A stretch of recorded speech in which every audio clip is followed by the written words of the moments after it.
Hey friends, welcome. I'm Sara Wiseman. Today I wanted to kind of do things a little differently. Some of you have been writing about, hey, do you use other things? Like, what do you use as your source of information? And what I mostly use is two things: clairvoyance, third eye visioning.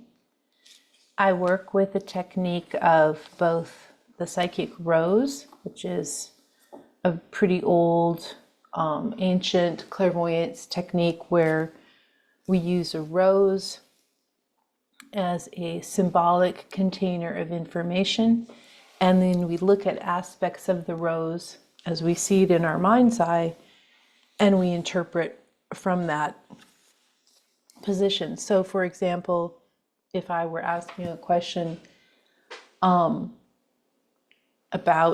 a person, I would put up a rose for them in my mind's eye, and I would look to see, like, is the rose healthy? Is the rose vibrant? How big is the bloom or not? What color is it? And I would be able to interpret some information from what I saw. For example, if the rose was a healthy classic red rose, I'd be like, okay, that's going fine. And if the rose were like drooped over and black and dried up, I'd be like, okay, that rose has some issues. So that's one tool I use when I have sort of like questions that I want to look at in a kind of straightforward way. I also work extensively, as you know, with the guides. I teach a process where we go up and meet different guides. We meet guides who help us with mediumship, and guides who help us with past lives, and guides who show us the future, and guides who are our spiritual teachers, and guides who help us with our earth life. I also channel, and I channel extensively and exclusively with these guides that show up as spiritual teachers. Now, no, this didn't happen all at once, right? Like you talk about these people, they have these near-death experiences, which I had that back in early 2000, but it's not like you have the near-death experience and you have awakening and then you know how to do everything. Yes, you have the near-death experience. A lot of you've had this instantaneous awakening, but there is still a level of learning how to use the various tools that are commonly used on earth right now as systems of thought, or as systems of spiritual thought. And so it does take some time and practice to learn how to do stuff. Now, people say, are you an astrologer? Okay, I wish so much that I could do astrology, but it's rudimentary at best. I can't do the math. It's just, no shame there. That's just, I'm not wired for being able to hold that in my mind. So I study as patterns or as styles. I treat almost like the different planets or the different signs as almost like patterns of thought, or as a symbol, or an archetype. That's what I'm looking for. I treat those almost like as archetypes, and I use that as the pattern. So I follow it avidly. I'm not able to read charts right now. Do I use tarot? Well, I do use tarot. I don't teach tarot. I teach tarot sometimes, very occasionally, but my focus is really on wanting people to be able to get those third eye visions and that channeling and that mediumship for themselves without any need for any tool. However, I do use tarot. I also use pendulum. They are not my first order go-to because I find it's much faster to just get a vision, ask a question and get a vision for me. But I am always, well, I'm not surprised. I'm always delighted by the resonance that the cards have, how they tie in together. I think the tarot especially is a magnificent psychological and spiritual soul language that is a visual tool.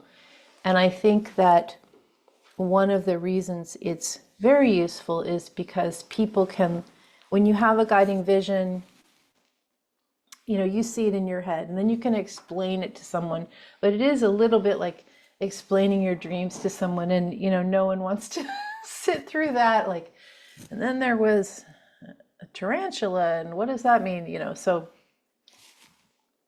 with tarot, when you're the reader and you're the person being read, you can see together what's happening and you can understand that soul language together.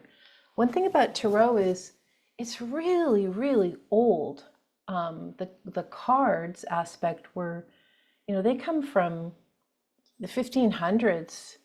They are an ancient system, and they have embedded in them, depending on which deck you're using, but if you're using some of the older decks, all of astrology, all of the different archetypes of personalities that we might consider, like Jungian archetypes, or these archetypes like the narcissist, the king, the prostitute, the lover, the servant, like all of these general personality archetypes that we're really quite familiar with in our day-to-day human interactions with others are all embedded into the tarot. Also embedded into the tarot is all of the situations that we're going to find ourselves in. Betrayal, everything crashing down, death of the old, physical death, being called to our sins, in quotes, starting a new journey, being an innocent, like all of these passages of the human experience are expressed in the tarot, and they are also expressed in what I would call an order. So when you go with a major arcana, anyway, I don't want to get too specific here, but major arcana from the Fool to the end, it's the progression of the soul's journey. You go from the numbers, from the ace through the 10. Again, it's a progression of the soul's journey in that aspect. Some of you know what I'm talking about. Some of you are like, I don't know what she's talking about. That's fine. It's just a little bit more specific to tarot.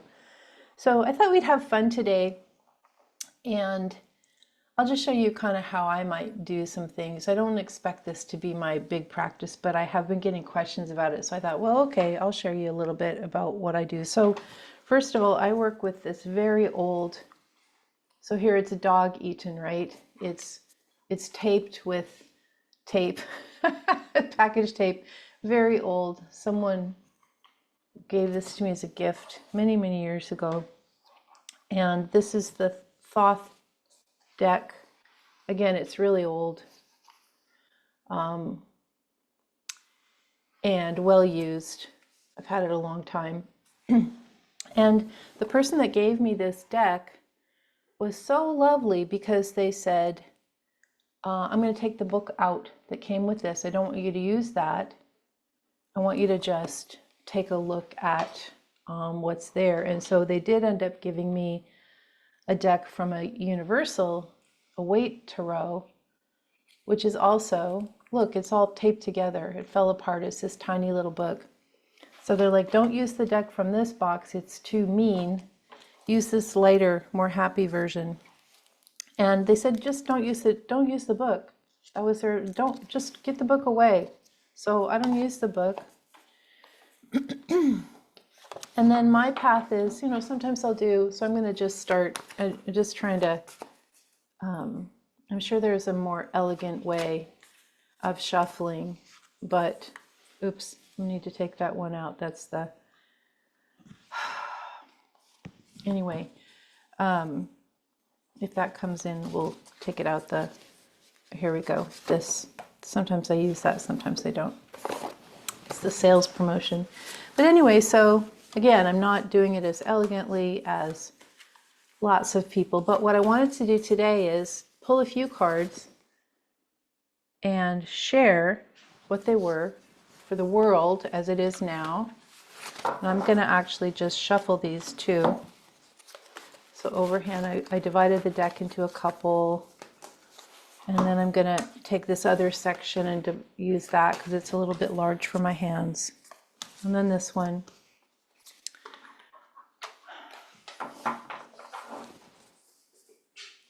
And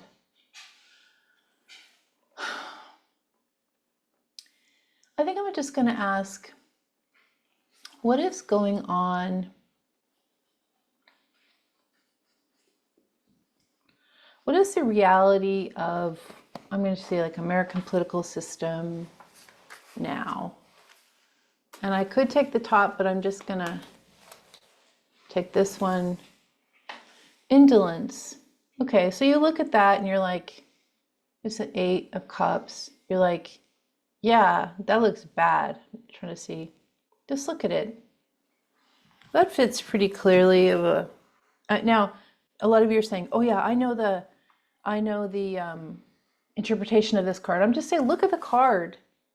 It's a bunch of drama. I'm trying to get it where it focuses. There's a bunch of drama. 8 points of drama. It's just, this is the card that I associate with, especially with a lot of addiction, emotional excess, lower level everything. That's where we are now. And then I'm going to just put, what is my personal, this is for you, what is your personal relationship to all of that indolence, drama, low level emotion, just a big mess of everyone's like in a drunken stupor, kind of addicted. And we'll just pick that one. Oh, okay, just look at it. It's Princess of Wands, right? That's you, that's me. It's just look at it, it's fine. And look, you've got a friendly sort of tiger being as part of it. Let's look at it. And again, I'm not getting deep into Wands means this, Princess means this, but just looking at the general vibe of that card. So I'm kind of got, yeah, everything sucks and it's really disorganized, but here's our personal situation right now for most of us as a whole. Okay. Now, we're going to look at a different question for you.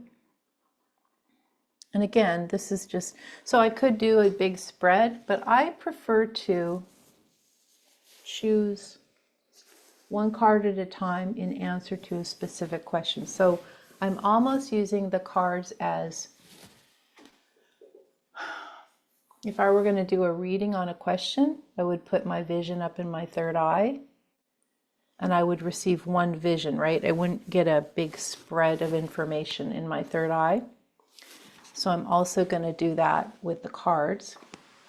So there's a lesson that you and I are working on. We're going to have different lessons potentially, but we're going to ask to see in visual form with the tarot, what's this specific lesson that what's the big lesson? Like maybe I think I'm working on this, or maybe I think I'm working on something and I'm actually working on something else. But so we're just gonna move these cards around, just shuffling them. What's this big lesson that I'm actually truly working on? The Emperor. Now, for me, this card relates to a specific person in my life. However, this card for the collective relates potentially to our relationship to power, our relationship to male power. And you may have it's sort of, this is sort of like the ultimate patriarchy, right? Or the ultimate male. So this might be a partner, this might be a father, this might be a male figure in your life, this might be your relationship to political situations, this might be your relationship to the patriarchy, this might be relationship to sexuality, lots and lots of ways. So you're going to have a personal understanding. This might be your own relationship to your own power within, to your own holding. Why is it? See, sometimes it's in focus and sometimes it's not. Anyway, there we go. Ooh, your own focus within is your own holding of your own power. And as I'm saying that, that's really what I think it's all about. It's about holding your own power as you yourself as the sovereign emperor of your own life. And we're going to do one more. So that's the thing that you're actually really, really working on.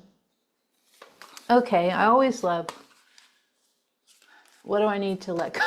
What do I need to let go? What do I need to release? So you can see, like, I'm not doing this tarot in a traditional way, am I? I'm not pulling out a spread. I'm not interpreting from the book style interpretations. I'm not interpreting using traditional methodology because I'm not a traditional person and I like to try different things, and I am respecting kind of like this soul language that the cards contain, but I am combining with different experiences that I already, that are already in my higher skill set of visioning and channeling and receiving guidance. So let's do one more. So this is what, oh my goodness, I just need to let go of something. This is for you and for me. Oh my gosh. Okay, and the biggest thing I need to let go of is, okay. This is funny because to me, okay, I'm trying to get it to be, there we go, get it in focus. Prince of Wands. Look how similar these are, right? This, the Emperor within, the power of yourself. And this really feels like action, dominance, moving forward with speed, this giant, aggressive, almost like success. I'm trying to put these together. Success, being at the head of the pack, sort of this ruthless speed of doing, achieving, being so dynamic, ruthless ambition, speed, alacrity. Now, a lot of you may be like, that's not what the Prince of Wands means. This is my interpretation for our question for the group that is listening now. And as I'm seeing it as, so it's interesting. So we put these up together. First was, wow, who are we thinking is in charge now? Is this indolence? Oh, those bros, right? Like those immature bros. I thought anyway, Thought frat parties were over, but here we go, partying it up. And what's our personal situation? Speed and power is fine. What's the thing that we're really paying attention to for power? And then, of course, what do we need to release? To me, what's interesting is the Emperor is a major arcana, but we've got some look, they're all this wildfire, orange, root chakra kind of stuff. Root chakra, second chakra. Anyway, we'll be doing some more of this, a little bit more. It's fun. I do think if we were working with very specific questions, as I've done in the past, the answers get really, really specific. These are sort of global card pulls, not really for the situation. There we pulled the one, what's happening with our leadership, but the others are all individual for you and me. So I want you to kind of consider what those ideas might mean for you. Just hold these up again. Your own power. Everything's okay. And sort of like, this is what you're meant to give up, this sort of fighting with the chariot, right? Okay, we'll do one more. And what's my best approach to this entire flavor of the world, you know, as it is now? And it is, find yourself just the lovers, love yourself, love who you're with, connect in deeply to others. It's not necessarily sexuality. This is like the deep connection between people at the deepest level you can connect with others. And of course, if you do have partnership that's healthy and lovely, then that would be a time to focus on that. Alrighty, everybody. And also, again, look at all this. Look at all this first, second, and third chakra. Red, orange, yellow. I know it's a little bit different than usual. Not what I usually do, but just wanted to show you kind of some of how I approach using other tools. Please send your comments, send your questions. I'm interested in finding out what you'd like to hear more about. And I will be with you next time. You will find me at sarawiseman.com.